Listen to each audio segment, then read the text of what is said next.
Banatan niyo ako kahit magkakaibigan tayo. Pero pagdating po sa pananampalataya namin, Allahu Akbar, nagpapakamatay po kami. Magandang tanghali mga kabisdak. Nako, magagalit ang mga kapatid nating mga Muslim sa nangyayari dito kay Senator Idol Robin Padilla na pinaratangan ng isang mainstream media. Bago ang lahat, palike po muna, pa-share at pa-subscribe at pakipindot po ang inyong notification bell upang lagi po tayong updated sa ating mga video. Nabwisit po si Senator Idol Robin Padilla sa isang mainstream media, yung Rappler, dahil pinaratangan itong si Idol Robin na di umano'y walang respeto sa pambansang awit ng ating bansa, na nagdi-dirty finger di umano habang kumakanta ng Lupang Hinirang. Agad naman po bumwelta itong si Senator Idol Robin Padilla at hindi po nagpatinag, talagang nabwisit po siya dito at ipinaglalaban po niya ang kanyang pananampalataya. At ako panigurado, magagalit din dito ang mga kapatid nating mga Muslim sa naturang mainstream media. Dapat managot kayo dyan, yari kayo. Oy, Maria Risa! Pag-usapan din po natin itong matapang na isa kong kongresista sa Cavite na si Kiko Barsaga. Rambol at sapukan yata ang hanap dito. Binadtrip niya dito si Tito Soto, Lacson at iba pang mga kakampi ni Tambaloslos, lalo na si Barbers. Grabe, matindi po ang mga birada ng naturang kongresista. Halagang walang preno. Gen Z, General Sumbi. Gen Z, ayan. Naalala po natin yung sa Nepal. Nako, mga kabataan rin po. Yung bumibira sa kanilang mga kurakot na opisyal ng gobyerno, sinunog pa yung iba. Nako, kawawa kayo dyan. Okay, pakinggan po muna natin si Senator Idol Robin Padilla bago po natin pag-usapan itong napakatapang na kongresista. Bagito pero may hugot, hindi natatakot, talagang bira kong bira. O ito mga kabisdak, hindi po pinalampas ni Senator Idol Robin Padilla yung post ng isang mainstream media, yung Rappler. Ito po yung post ng Rappler. Sa mga hindi po nakasunod nito, talagang ayan po yung post ng Rappler. Talagang malisyoso Gustong ipalabas ng Rappler na yung ginagawa ni Robin Padilla ay isang pambabastos. Kaso, hindi pala yung ganun ang interpretasyon at panigurado, maraming magre-react dito, lalo na po mga kapatid nating mga Muslim. Kasi alam ko, pagdating sa kapatid nating mga Muslim, sensitive po talaga sila pagdating sa relihiyon. So ito po yung post ng Rappler dyan. Saan natin muna. Senator Padilla's dirty finger.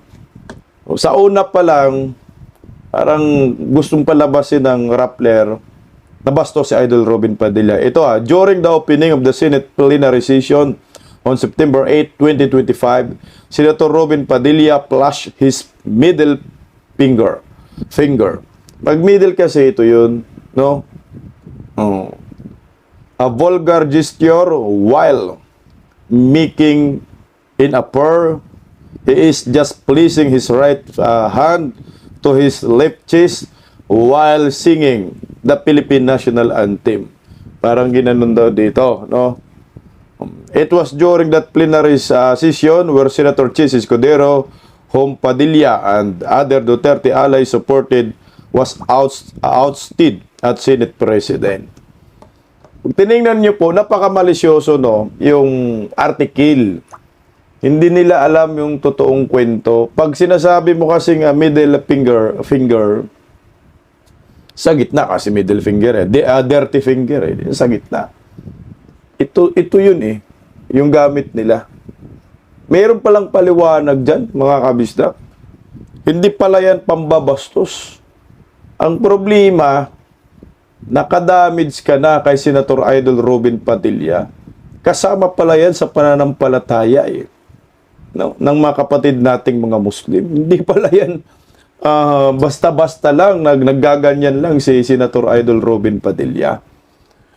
Napapansin nyo po, lahat yata ng mga flag ceremony ni Senator Idol Robin Padilla, ganyan talaga yung kanyang ginagawa. Merong video, lilang natin yung video. Ito po yun. Bago natin i-play natin si Senator Idol Robin Padilla. Ayan po yung video na yan. Okay, hindi po middle finger. Ito po yun. Ang tawag nito, index. Index finger, tama? Index. Ginagamit natin pag thumb mark. Narito po yung sagot ni Senator Idol Robin Padilla. Grabe, buisit si Idol Robin Padilla, tol. O ito. Bigyan natin. A'udhu billahi minasyaitanir rajim. Bismillahirrahmanirrahim. Alhamdulillah Rabbil alamin. Bismillahi wassalatu wassalamu Allah Rasulillahi. Assalamualaikum warahmatullahi wabarakatuh. Isang mapagpalang gabi po sa inyong lahat.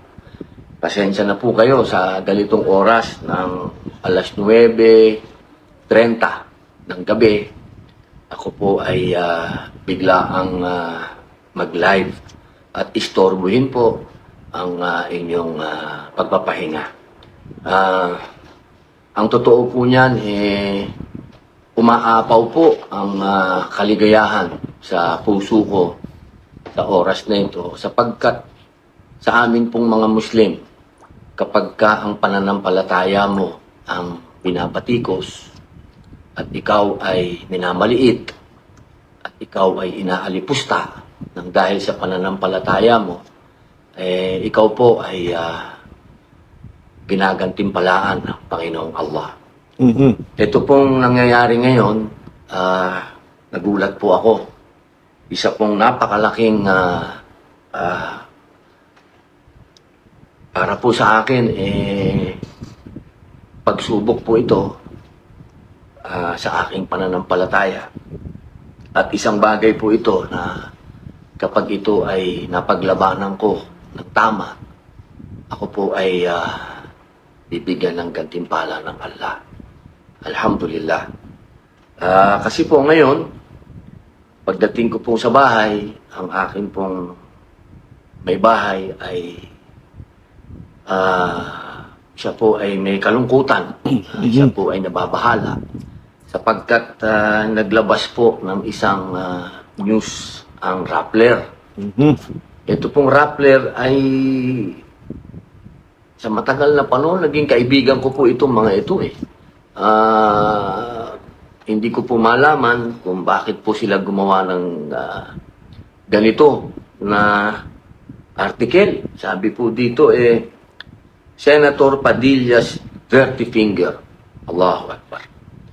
Sabi po dito, during the opening of the Senate plenary session on September 8, 2025, Senator Robin Padilla flashed his middle finger, Allahu Akbar, a vulgar gesture, while making it appear he is just placing his right hand to his left chest while singing the Philippine national anthem. Allahu Akbar. It was during that plenary session where Senator Chis Escudero, whom Padilla and other Duterte allies supported, was ousted as Senate President. Allahu Akbar, Allahu Akbar, Allahu Akbar. A'udhu billahi minasyaitanir rajim. Ayan po ang nilabas ng Rappler na itunuring po nating kaibigan. Alam niyo po, kung ako po ay may pagkakamali, dapat lang kahit magkakaibigan kayo ay banatan ka, gawang ka ng issue. Pero ito pong ganap na ito, hindi po nangyari ito. Meron pong larawan na tunay kung ano po yung ating ginagawang kalima. Gusto ko pong iparating sa inyong lahat. Ito po ay banal sa aming mga Muslim. Mhm. Banal po ito. Sapagkat ito po ang ibig sabihin po nito. La ilaha illallah. Ibig sabihin, walang ibang Diyos na dapat sambahin maliban sa Allah. Ito po ang pundasyon ng aming pananampalataya. Dito po nakasalalay ang aming pag-ibig, paggalang, pagsunod sa Panginoong Allah. Hindi po namin pwedeng gawing kabastusan po ito. Magpapakamatay na lang po ako kung gagawin ko yun. Hinihingi ko po na wag po na sana natin itong gawing kalokohan. Dahil ito po ang pundasyon ng lahat ng pananampalataya ng Muslim. Ayan, meron palang ano yan, may meaning pala yan. Medyo buwisit dyan si Senator Idol Robin Padilla. Kasi ako sa akin lang yung relihiyon po kasi ng kapatid nating mga Muslim, mukhang sensitive po talaga sila sa kanilang pananampalataya, mga seryoso. Kahit na converted itong si Senator Idol Robin Padilla, sinasapuso niya yung pagiging Muslim niya. Pag tiningnan mo si Idol Robin Padilla, parang mas Muslim pa sa mga Muslim Kaya mahal yan ng mga kapatid nating mga Muslim. Okay, pagpatuloy natin mga bisdak. Ibig pong sabihin po nito, pag nilagay namin dito, Diyos ang una. Mhm. Panginoong Allah ang una sa lahat. Kaya po, pag kumakanta po ng lupang hinirang, kaya po yan nakalagay dito. Tunay na mahal namin ang bansang Pilipinas. Tunay po yan. Pero una, ang Panginoong Allah. Iyan po ay mababasa din po natin yan sa konstitusyon natin. Una, ang Panginoong Diyos. Kaya sana, mga kaibigan ko sa Rappler, wag naman ganyan. Wag naman yung pananampalataya ko po ang inyong banatan. Hindi ko naman po kayo pinipigilan kung meron po akong ginawang pagkakamali. Banatan nyo ako kahit magkakaibigan tayo. Mhm. Pero pagdating po sa pananampalataya namin, Allahu Akbar, nagpapakamatay po kami para sa pananampalataya namin. Handa po namin ibigay ang buhay namin sa Allah. Allahu Akbar. Allahu Akbar, Allahu Akbar, Allahu Akbar.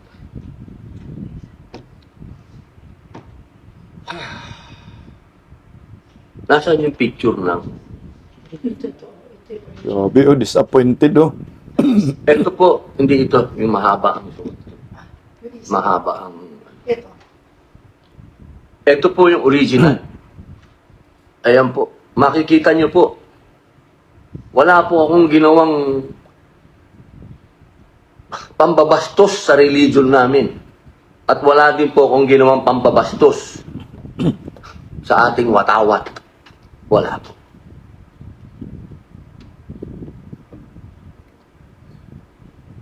Kaya mga kababayan, nagpipigil po ako kasi ang sabi ng Allah, ang sabi ng Rasul, pag inaapi ka at ikaw ay magpakumbaba, magpigil, ng galit, mas lalaki ka, mas matapang ka. Hindi ko po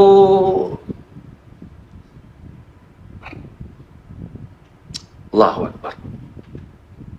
Allahu Akbar. Assalamualaikum. Yun lang po ang masasabi ko. Assalamualaikum. Sumayin niyo po ang kapayapaan humihingi po ako sa mga kababayan natin na naligaw nito, na naligaw ng fake news na ito, sa fake news article na ito, sa lahat po sa inyong lahat. Inihingi ko po sa inyo na wag po kayong maniwala na gagawin ko po ito. Magpapakamatay na lang po ako. Hindi ko po yan magagawa. Allahu Akbar. Marami po ang nagsasabi sa akin na magdemanda. Magdemanda ako. Ay mababawasan po ako ng reward. Ipagpapasa Diyos ko po ito. Dahil sa aming pananampalataya, ang ibibigay mo sa Allah, siya po ang magbigay sa akin ng gantimpala at bahala na po sa inyo ang Allah. Yun lamang po. Assalamualaikum warahmatullahi wabarakatuh. Grabe, no? Tiningnan nyo po yung galit ni Idol Robin Padilla, nandyan eh. Pigil na pigil eh. Sipin mo yung katagang magpapakamatay na lang ako kung binabastos ko yung pananampalataya ako at ang ating bansa. Ano kasi, parang pag sinabi mo, ganun, ano to, index, no? Index finger. Hindi to middle finger. Kung middle kasi ito yun, talagang excuse me po, nagdi-dirty finger ka.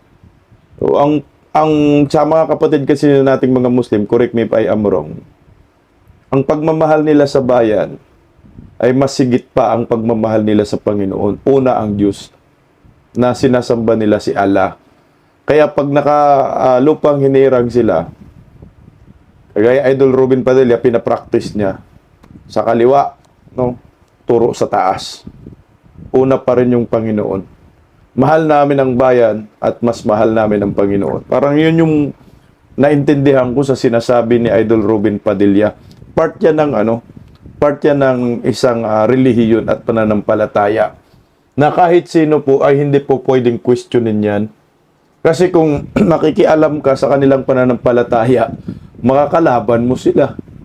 Diba? Binabastos mo kung paano sila nananampalataya. Kasi may kanya-kanya tayong pananampalataya. Dapat walang pakialaman eh. Walang bastusan ika nga. Pag tumulad kay Bubuim na binabastos yung KOJC, ito kaya siguro pumalag si Idol Robin Padilla. Buti hindi mag-file ng kaso, no? Kasi nga, parang mababawasan daw. Yung, grabe talaga, medyo malalim na yung pananampalataya ni Senator Idol Robin Padilla bilang isang Muslim.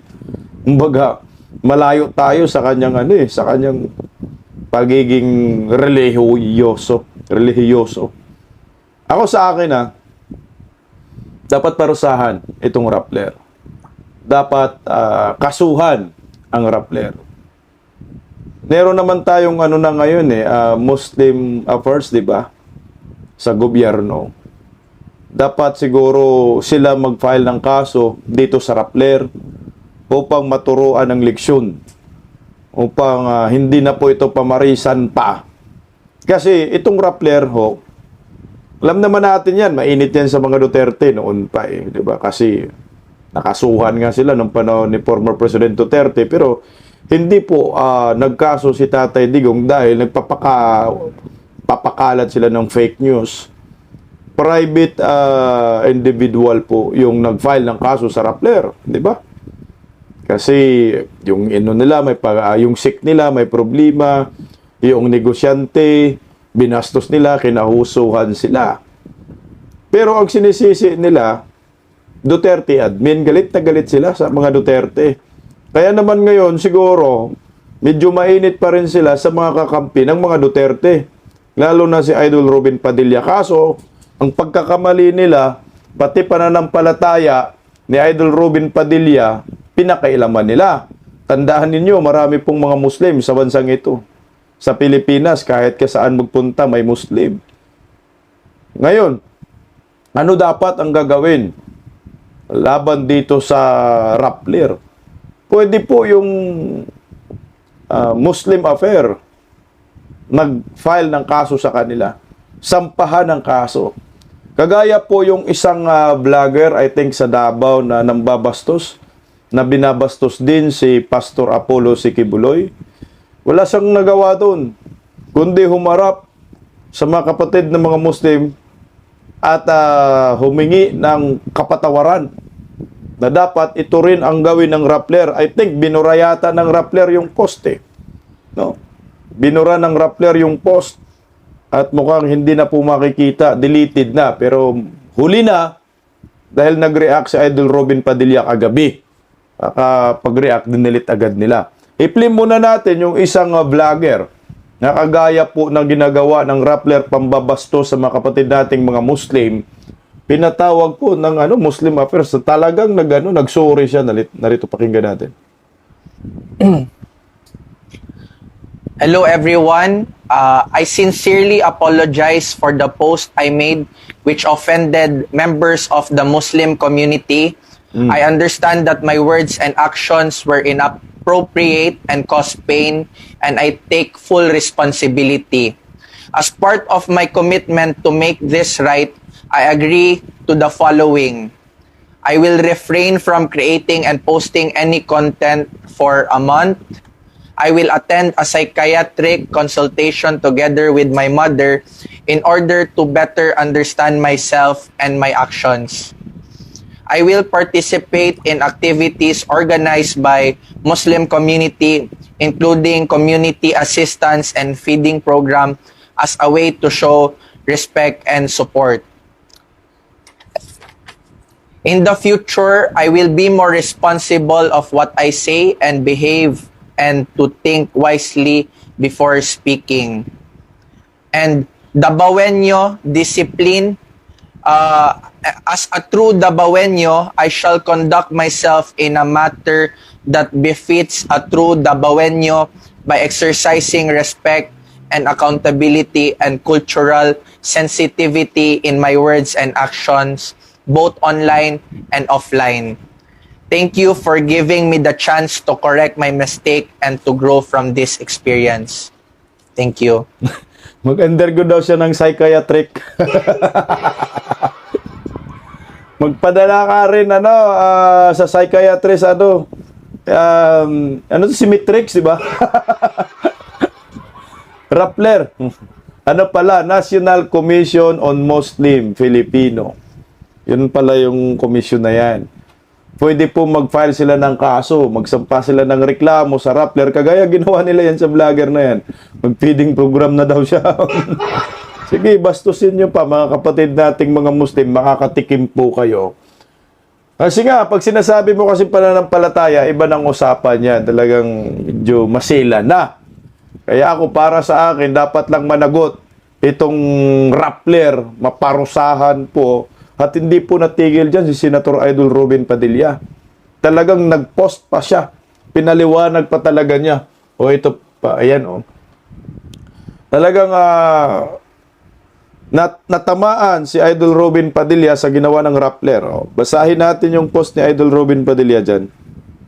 Sabi niya, ito po ang isa pang larawan habang ang isang kasamang senador ay pinangunahan ang ecumenical prayer. Sa oras po na ito ay si Senator Vicente Soto ang nagsagawa ng prayer.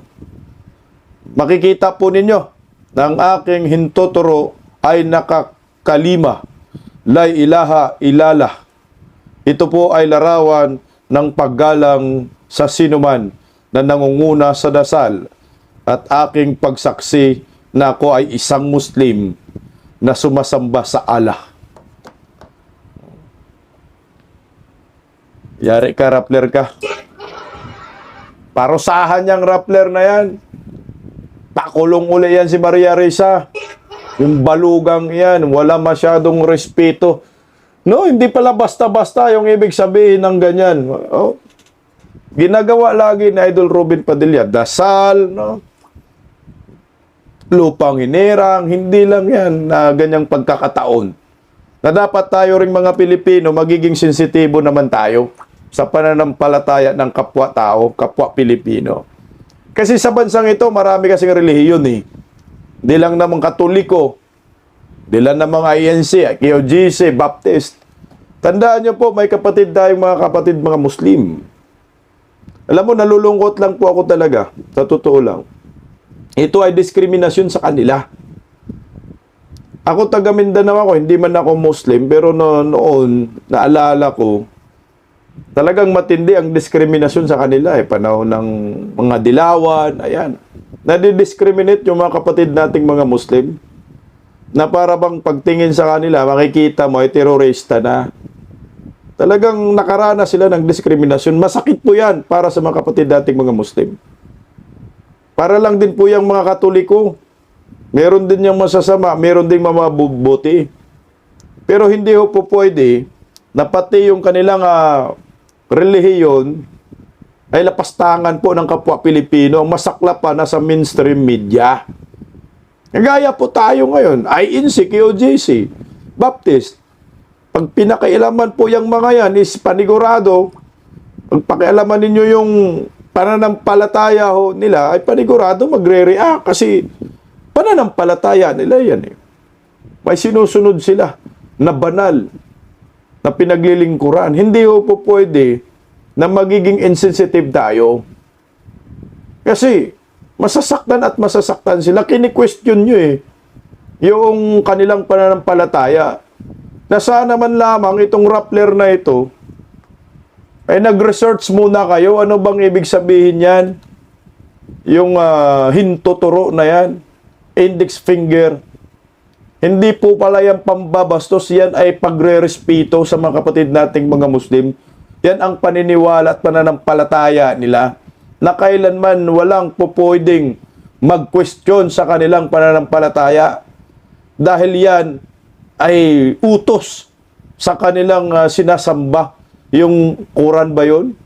Sa atin, Biblia Respetuhan na lang. Na ngayon, panahon ni Tatay Digong, ang mga kapatid nating mga Muslim, talagang mataas ang respeto ni Tatay Digong. Kumbaga yung naranasan nilang diskriminasyon nung mga matagal na panahon, nagdaang mga dilawan admin, na diskriminasyon, pagdating kay Duterte, nabigyan ho talaga sila ng puwang. Nagkaroon ng gabinete na Muslim Marami.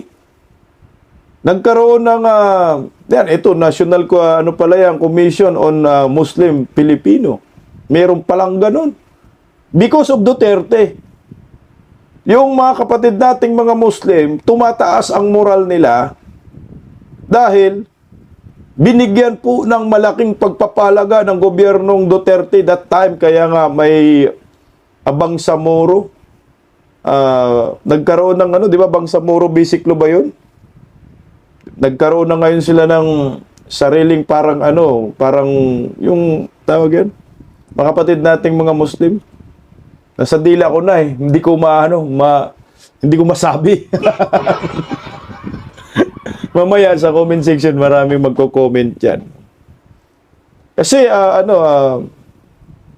yung kapatid nating mga Muslim kasi malaki ang kanilang pagrespeto sa kanilang pananampalataya. Kagaya lang din yan sa atin. Pag ang pananampalataya ng tinatamaan, relihiyon, ibang usapan na yan. Kaya ako, hindi lang Muslim, yung kailangan respetuhin natin kasi marami rin po tayong mga sikta, marami pong relihiyon sa bansang ito. Lahat po yan, ire-respeto natin. Yung Bangsamoro yan, Bangsamoro, di ba? Maraming mga kapatid nating mga Muslim dyan. Sa Mindanao, taga Mindanao ako, pero wala pa talaga akong nakalabang mga nakaaway na mga kapatid na mga Muslim, kundi marami akong nakaibigan na kapatid nating mga Muslim. Bakit marami akong kaibigan na kapatid nating mga Muslim? Kasi mga didiis ang mga yan. Halos lahat ng kapatid nating Muslim, mga didiis. Kaya yung panahon ni Tatay Digong, mga kapatid nating mga Muslim, mga kaibigan ko. Kaya sana ikaw, Maria Risa, umayos ka. Huwag kang masyadong bastos sa mga relihiyon, hindi lang mga Muslim. Dapat magkaroon ng petition ang mga kapatid nating mga Muslim laban dito sa mapanira, panirang post laban kay Idol Robin Padilla. Wala, bastusan na talaga ngayon eh. Kaya nga ang Kaban ng Bayan, binabastos ng mga kurakot eh. Tingnan mo, under Marcos admin, maraming mga bastos. Mga mainstream media, mga bayad, para manira lang ng kapwa, ang babastos. Tingnan mo yung Kaban ng Bayan, binabastos ng gobyernong Marcos na hindi na natin maintindihan anong gawin natin dito.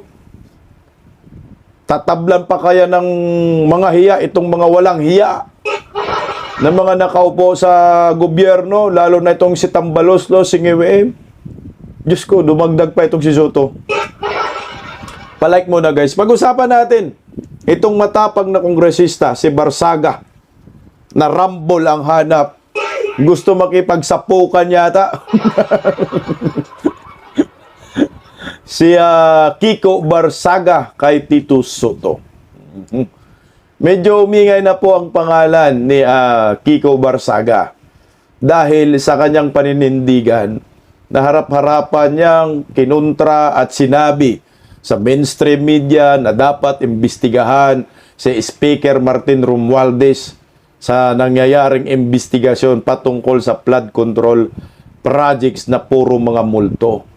At ayon sa kanya, meron di umano siyang mga dokumento na magpapatunay na may kinalaman itong si Martin Romualdez sa lahat ng korupsyon sa nangyayari sa ating bansa. At hindi natigil ang banat niya kay Martin Romualdez. Saldico, binanatan din niya. Pati itong si Tito Soto, binanatan din niya. Pati si Lacson, binanatan din niya. Ang dami na binanatan. Pati si Dizon, Vince Dizon, binanatan din niya. Pati si Robert S. Barbers, binanatan din niya. Mainit nga, mainit. Kaya ano muna tayo? Kapi. Oh, heto mga kabisdang. Kamakailan mo kasi, meron siyang patama kay di ba? Nakabasa na topic din natin kay Vico Soto at Tito Soto. No?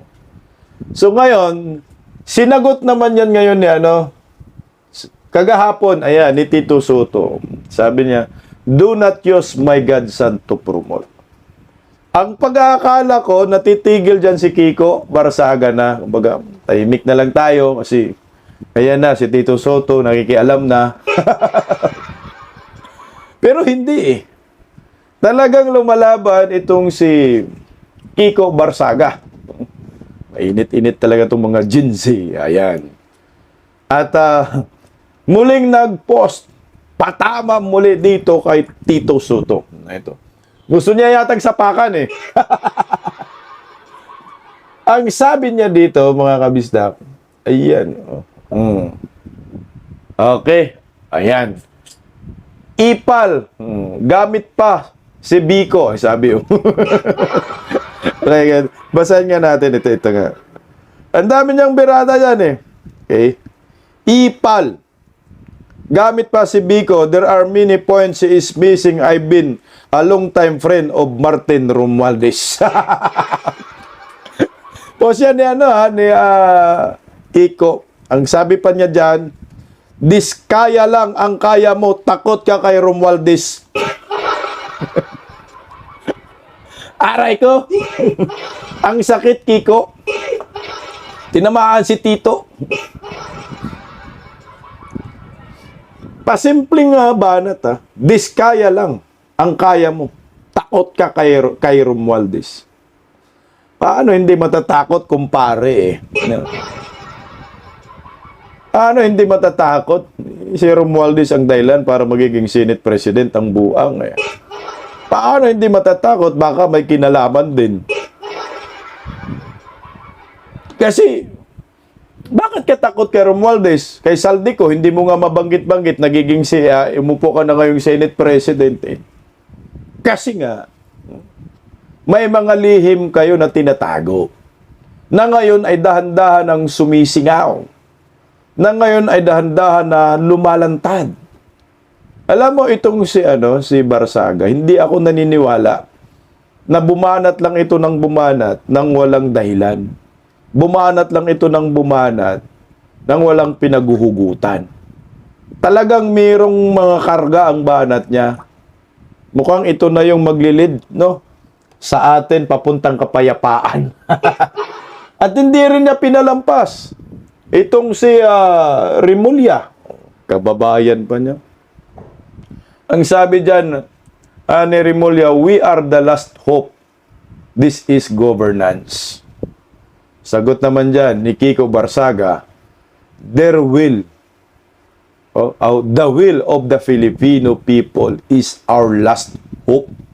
Wala kaming tiwala sa DILG ni Romualdez. Kasi di ba sinabi niya, we are the last hope. This is governance. Sila daw yung pinakahuling pag-asa. Lo nyo. Tama dito si Kiko Barsaga para sa akin. Mga Pilipino, ang huling pag-asa natin. Yung mga gising na namulat na kung ano po ang nangyayari sa bansang ito. Na hindi basta-basta magpapauto kay Romualdez. Mga tuta ni Romualdez Mga tuta ni Bongbong. Nalagang sinusungag na ho ni Kiko Barsaga itong mga kabataan ni Romualdez. Mantakin mo pag sinasabi mo na wala kaming tiwala sa DILG ni Romualdez. Harap-harapan niyang sinabi. Ibig sabihin, si Tito Soto, si Rimulya, parehong tuta ni Romualdez. Yan naman ang nakikita ng taong bayan, wala naman pong iba. Kasi ang hirap naman pag itanggi nila yan. Nakikita naman natin sa video, sa interview, sa social media, yung kanilang gesture, yung kanilang mga ginagawa, na lumuluhod sila kay Martin Romualdez. Yan ang totoo. O ito pa, hindi pa na tigil dyan. Binira yung bagong spokesperson ni Romualdez. Pero pakinggan muna natin yung banat ng spokesperson ni Romualdez. O, ito. Walang saysay.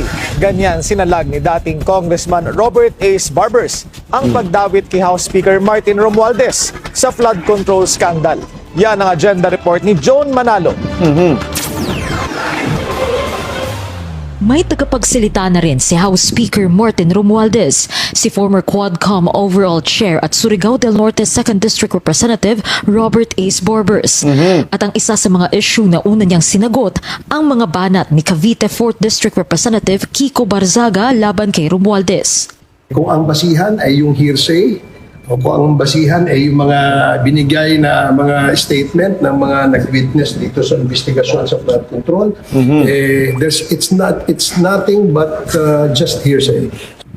Nauna nang sinabi ni Barzaga na kung may dapat mang imbestigahan sa flood control scandal, si Romualdez daw ito. May personal knowledge din daw siya sa koneksyon ni Romualdez sa issue. Sagot ni Barbers, Wala siyang minention, although sinabi lang nga niya na magkaroon ng investigasyon. That is what the House is doing now, no? nilinaw ni Barbers na hindi siya tinalaga dahil sa mga paratang kay Romualdez. Nais lang daw talaga ni Speaker na mas masagot ang mga katanungan. In this case, kasi nga medyo mahigpit o hectic yung schedule ng ating speaker, kaya he asked me to be his spokesman on certain issues, and which I am willingly accepting. Magkaiba rin daw ang tungkulin nila ni House Spokesperson Attorney Princess Abante na siyang tagapagsalita naman ng Kamara bilang isang institusyon. At bilang spokesperson ng House Speaker, pinabulaanan ni Barbers ang mga usapin na magbibitiw na sa pwesto si Romualdez. There's no reason for the speaker to resign or step down. The clamor is not among the members who gave their full trust and confidence in him. Anya, the rumors also make no sense at hindi rin daw niya narinig ang usap-usapang ito. Para sa agenda, Joan Manalo, Billionario News Channel. Kapal na mukha mo, Barbers. Nangulimbat na nga mangungulimbat pa rin. Takin mo, hindi ba ito nagsawa sa pera ng bayan? Binusog kasi ni Martin Romualdez, kaya hayan, Martin forever. Kawawa naman yung mga taga Surigao del Norte, First District ba yan? Dito sa nahawaan na kongresista nila noon. Yung asawa niya, kongresista yata eh. Ni Tambaluslos. Lahat na sila eh. Sinasamba na nila si Martin Romualdez. Malamang, pagtanggol mo si Martin Romualdez dahil yung pira eh, kinakain ho ninyo. Mga bugok kayo. Kailan kaya katapusan ng mga hunghang na yan? O, ito naman ang sagot ni Kiko Barsaga dito sa... May speaker ka na, may speaker ka pa. Doon sa usapin namin na meron siyang personal knowledge. Aba, hindi berong aligasyon yan. Ang sabi ni, di ba yan ang sabi ni Barbers. Sagot ni Kiko. Patay kang buang. Nyari ka, Barbers. Sakit yung ulo mo dito sa batang ito. Kahit ipakulong mo pa ako, mananalo pa rin ang taong bayan. Hashtag Philippines versus Romualdez. Ayan, Barbers. Pilipinas versus mga buhaya. Trabing crocodile dyan. Sobra-sobra na. Pinarami. Meron palang breeding yung mga crocodile dyan sa Kongreso. Buti itong batang ito, no? Hindi nahawaan. Tama yan, dong. Huwag kang magpahawa diyan sa mga buhaya diyan sa Kongreso. Manindigan ka dun. Exactly, para sa akin. Kagaya sa mga nakikipaglaban para sa bayan, kahit ipakulong nyo pa ang mga yan, at the end of the day, panalo pa rin ang taong bayan dyan. Ang taong bayan pa rin ang maghuhusga. Gawin nyo lang bayani yung taong iyan, kagaya si Tatay Digong. Ginawa ho ninyo kay Tatay Digong pag-traidor sa bayan yan. At the end of the day, kahit anong mangyayari kay Tatay Digong, ang taong bayan pa rin ang mananalo dyan. Dahil darating ang panahon, maparusahan yung mga gumagawa ng katarantaduhan kay Tatay Digong. Lalo na ngayon, nagka-buisit-buisit ng Marcos admin. Ang Vice Presidente Duterte, hindi ninyo iniisip yun.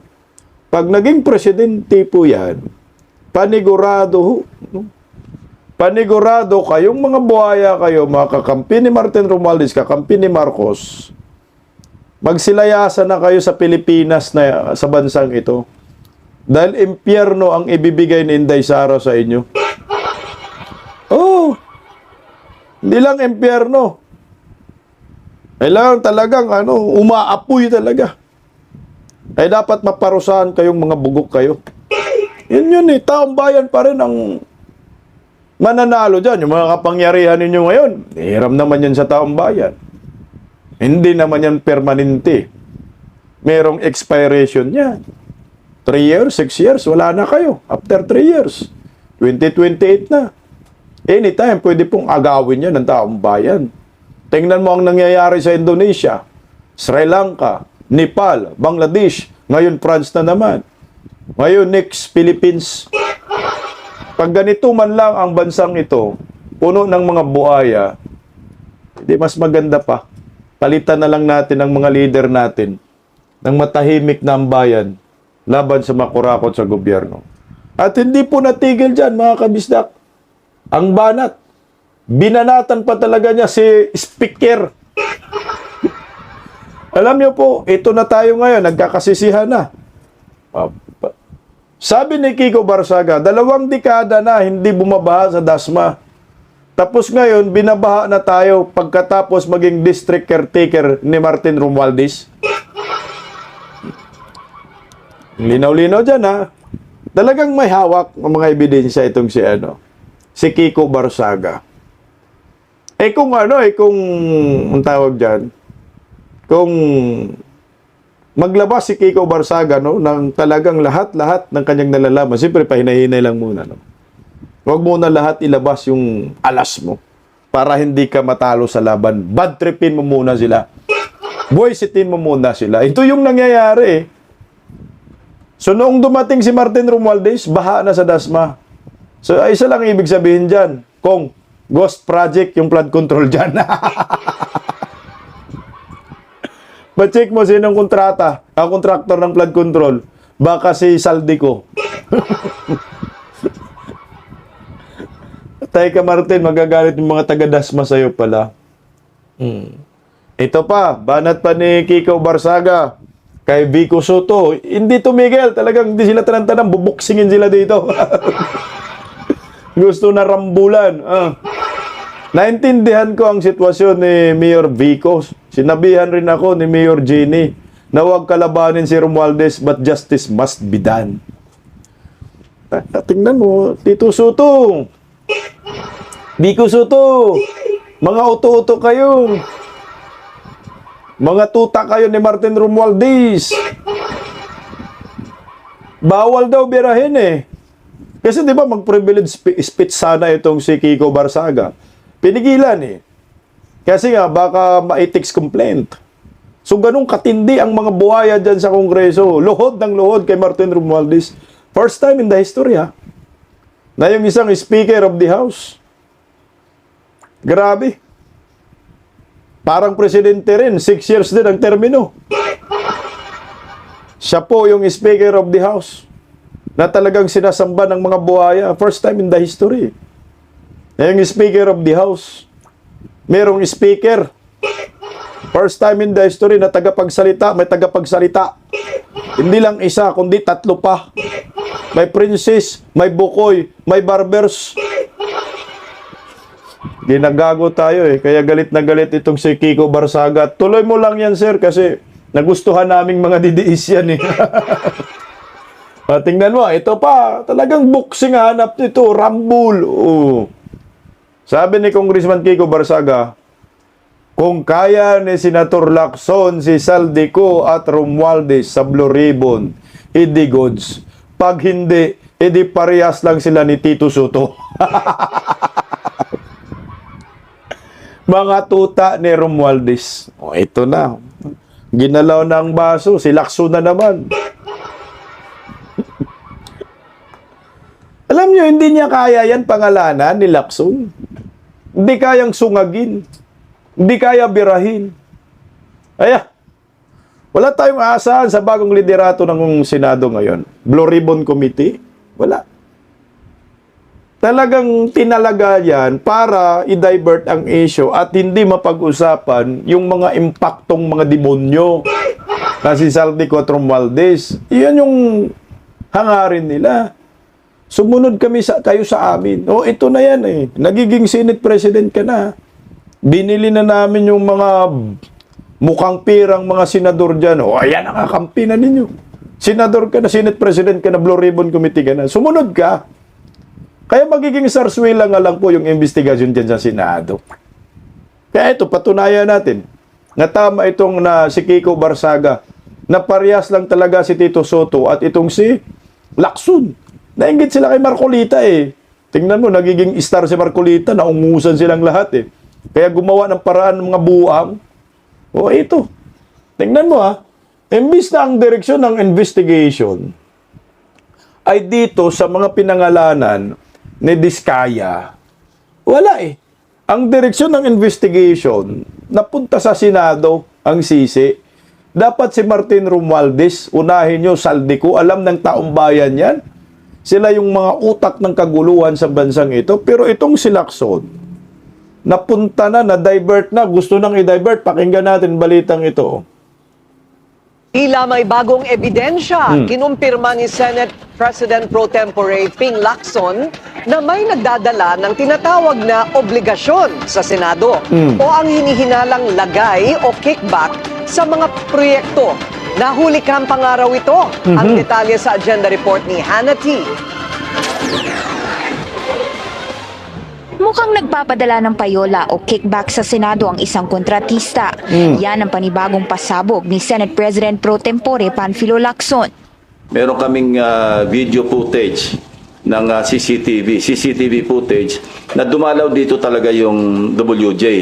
Ang pangalan niya Mina, no? Ipapatawag namin yon. August 19 daw ang date stamp ng CCTV footage ng pagbisita ni Mina sa isang office dito sa Senado. Pero hindi muna ito pinangalanan ni Lacson. Si Mina ng WJ Construction ang una ng nilantad ni dating DPWH Bulacan 1st District Engineer Bryce Hernandez na di umano'y kontratistang nag-aabot ng payola sa isang Beng Ramos na kinilala niya bilang staff ni Senator Jinggoy Estrada. Ibinunyag pa niya ang screenshots ng usapan nila ni Mina noong 2022. Pero kalaunan, natuklas ang staff pala ng Senate Blue Ribbon Committee si Ramos. Nanganganib ngayon ang employment ni Ramos na nilipat sa Senate Motor Pool. Posibleng hindi na raw siya ma-renew sa susunod na taon. Ipapasampi na rin ni Lacson ang operator ng CCTV para siya na raw ang magdetalye ng footage. Matatanda ang inakusahan din ni Hernandez si Estrada sa di umano'y 30% commission o kickback nito sa 355 million worth of insertion sa 2025 budget. Itinanggi na rin ito ng senador. Sinuri ng opisina ni Lacson na nasabing milyones at tumugma ito sa isang insertion sa BICAM. Pero hindi pa nila matutukoy kung sino ang nag-insert o proponent nito. Si dating Senate Finance Committee Chair Grace Poe lang daw ang makakasagot nito. Papag-usapan natin si Senator Grace Poe para ma-identify kung saan or kung sino yung nag-insert ng 355 billion na yun. Awarded na raw sa ilang projects ang pondo at pinag-aaralan pa ito ni Lacson. Kaya naman muli niyang idiniin ang mas pagiging transparent ng budget process para mapangalanan na ang sinumang proponent na magsisingit ng items sa national budget. Bilang bagong Senate Blue Ribbon Committee Chair, tuloy lang daw ang pagkalap nila ng ebidensya tungkol sa anomalous flood control projects. Pero kumpara sa pagtakbo ng komite sa ilalim ni Senator Rodante Marcoleta, iimbitahan lang daw niya ang resource persons na kailangang pagsalitain. At sa halip na Lunes, sa Huwebes, September 18 na ang susunod na pagdinig ng Senate Blue Ribbon Committee. Tingnan nyo ha. Wala na, nabago na yung direksyon ng investigasyon ng Senate Blue Ribbon Committee. Sayang eh. Itong si Lacson, tama ka Kiko Barsaga, tuta rin to ni Romualdez. Tingnan mo ha. Yung pangalan ni Romualdez at ni Saldico, tunog na. Noong last Senate Blue Ribbon Committee. Pero bakit? No? Bakit hindi nila yan matutukan at hindi nila mabanggit-banggit ngayon? Kasama si Tito Soto, kasama itong si Lacson sa Senate Blue Ribbon Committee ngayon. Baka po pwede, wag nyo pong itapon yun. Dahil yan po ang nakikita ng taong bayan ngayon.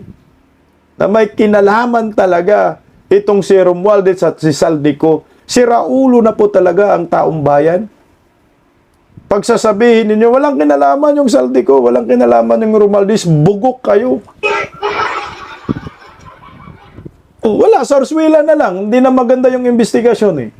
Dahil itong tinatawag na diversionary tactics, binabaling na sa ibang personalidad yung sisi. Wala namang problema na mag-imbestiga kayo dyan sa Senado, sarili ninyo mga kakampi, so be it kung meron talagang kasalanan.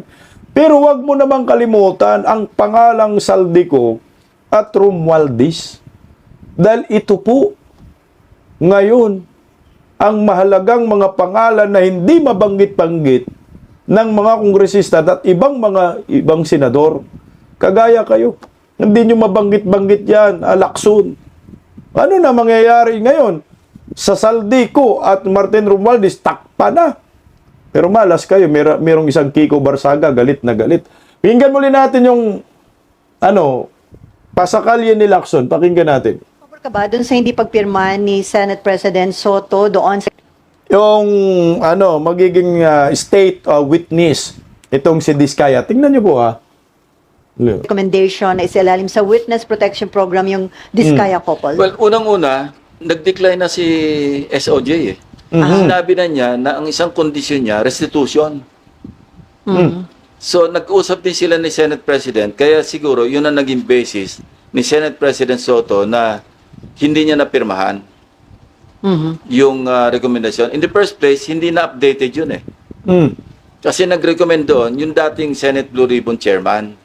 Dapat yun, i-update. Kung i-affirm ko yun, ako yung magbabalidate, ako yung magpipirma bilang new chairman. Hindi na. Outdated na yun eh. Pero dahil nga nagkausap sila nasabi sa akin ni Senate SP. President, na nagkausap sila ni Secretary Boying Remulla. At yun nga, hindi raw papalusutin. So, anong use na i-endorse mo pa yun? Di ba? Pero sa tingin niyo qualified hindi yung mag-asawang Diskaya, sir? Kasi nag-retract sila eh. Pagdating sa House, iba naman ang sinasabi. Hindi, may iba. How can they qualify kung hindi definite yung kanilang testimonya? Pag nasa House, iba sinasabi. Pag nandito, iba. No?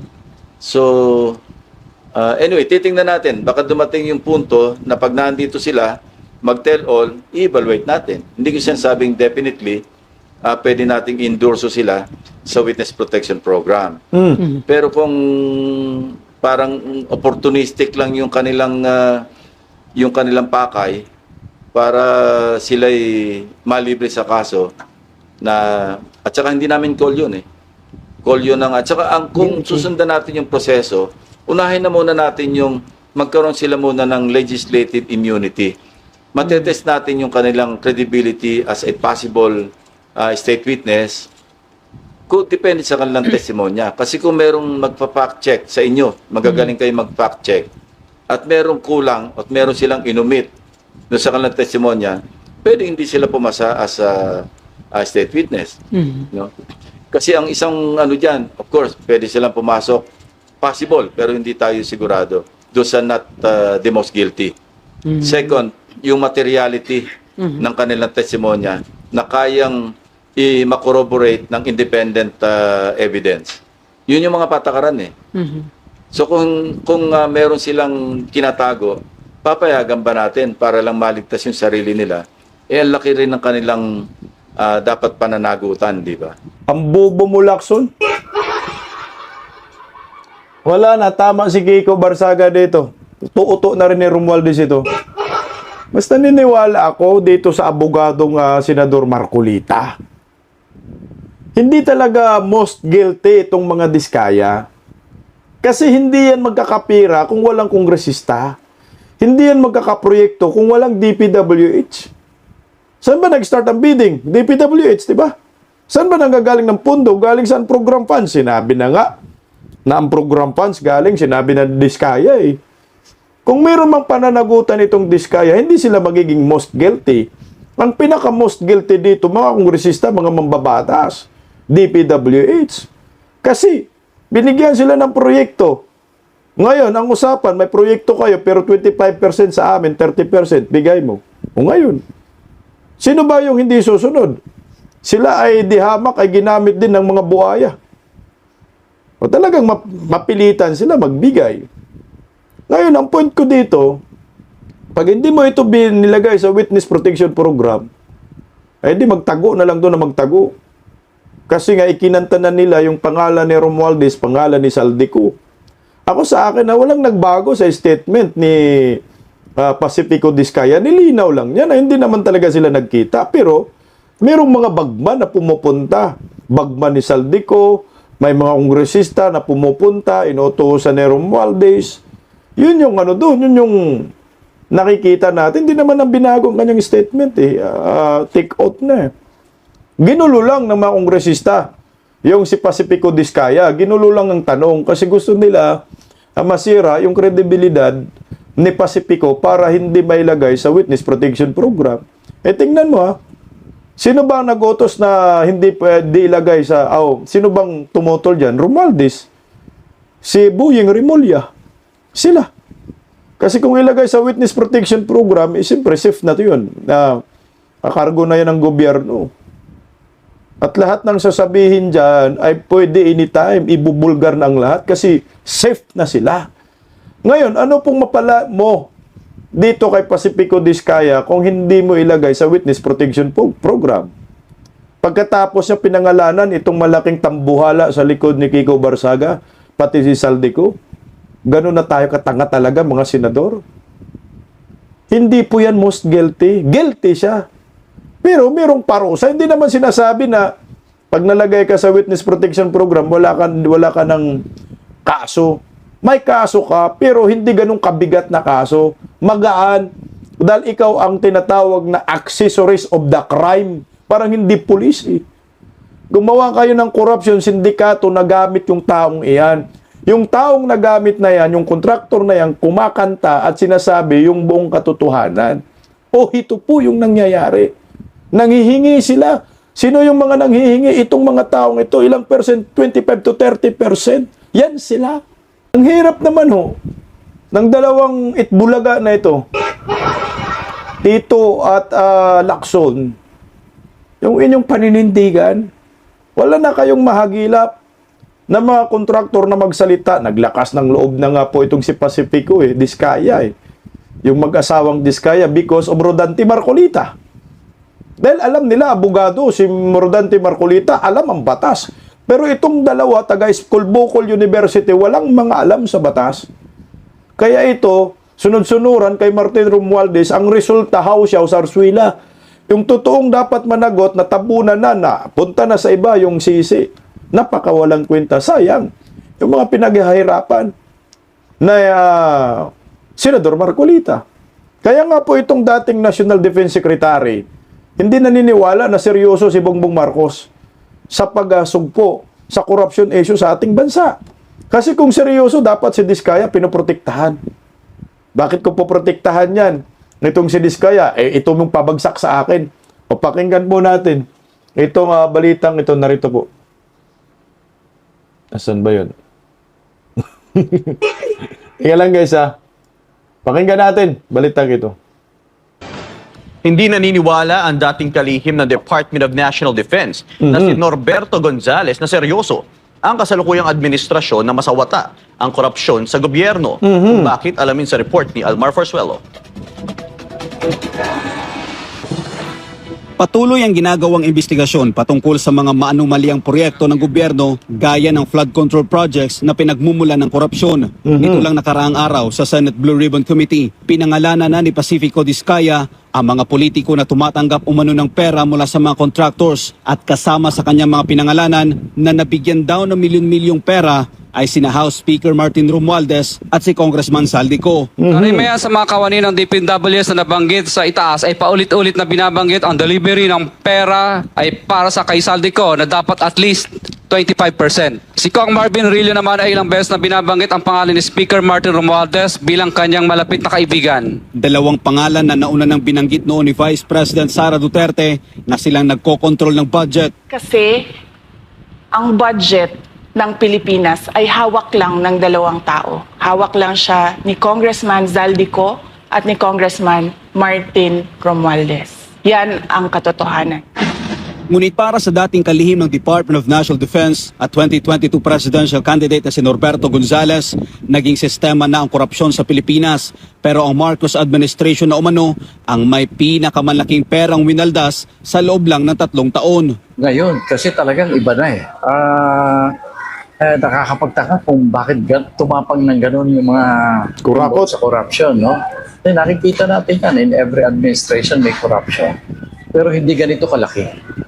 Ito sobrang laki na, kaya nakikita mo naman, kahit ang mga ordinaryong mamamayan, talagang pinag-uusapan na tungkol sa nakawal sa gobyerno natin.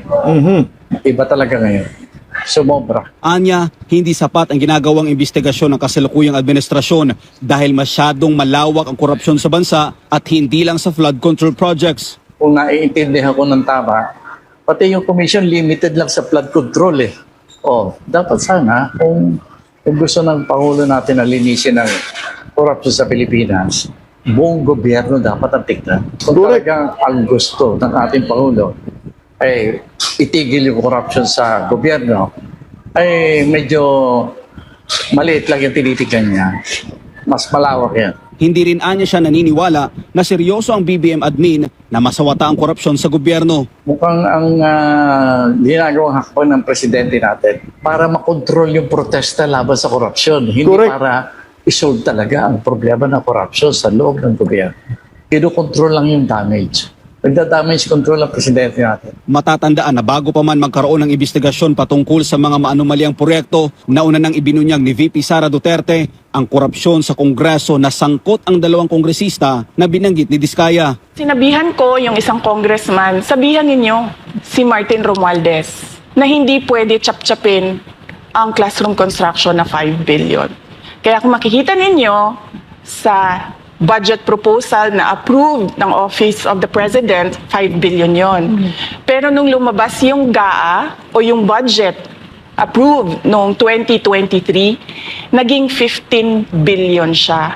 Dahil hindi nga ako pumayag na kunin yung 5 billion, dinagdagan nila ng 10 billion yung classroom construction ng Department of Education. Yung 10 billion na yon hindi kontrolado ng Department of Education.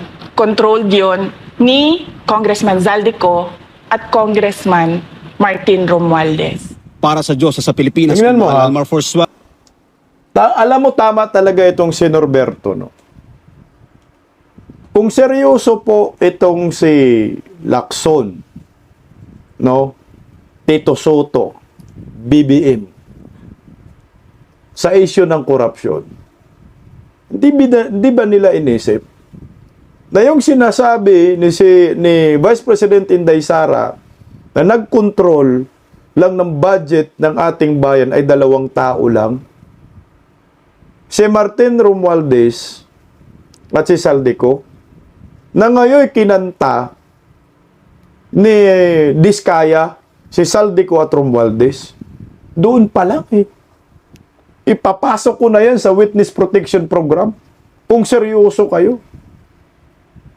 Kasi nga totoo yung sinasabi ng Diskaya.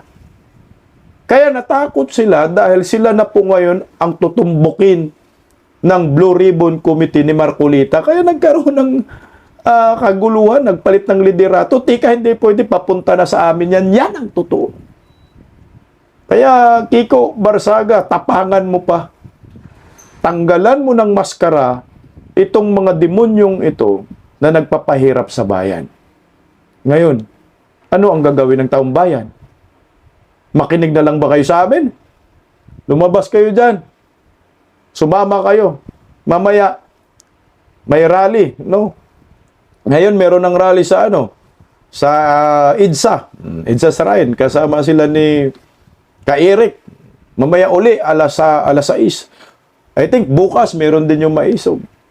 Ilabas natin ang galit natin na hindi ho tayo pumapayag sa kagustuhan ng mga buhaya under Marcos admin. Bisdak Pilipinas, God first. Paggising sa umaga, tanghali at gabi, nakikita ko ang post niya, ang hapdi. Paano nga ba to? Di ako makatanggi. Watch ko na lang at isipin ng mabuti. Bisdak Pilipinas. Bisdak, tinig ng katotohanan. Sa bawat vlog may laban sa kasinungalingan. Mulat ang mata, gising ang masa. Bisdak Pilipinas, para sa bayan, gumigising sa diwa. Sa likod ng kamera, tapang ang dala, walang sinasanto kung mali ang gawa. Hinay-hinay, pero palaban. Boses ng tao sa digital na labanan. Bisdak, tinig ng katotohanan. Sa bawat vlog may laban sa kasinungalingan. Mulat ang mata, gising ang masa. Bisdak Pilipinas, para sa bayan, gumigising sa diwa.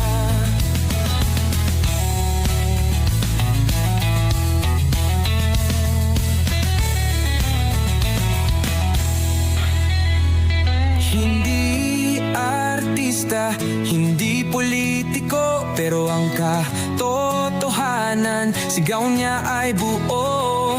Sa YouTube o Facebook man siya makita, may aral ka pa rin, may uwi sa bawat salita. Bisdak, gising sa katotohanan, di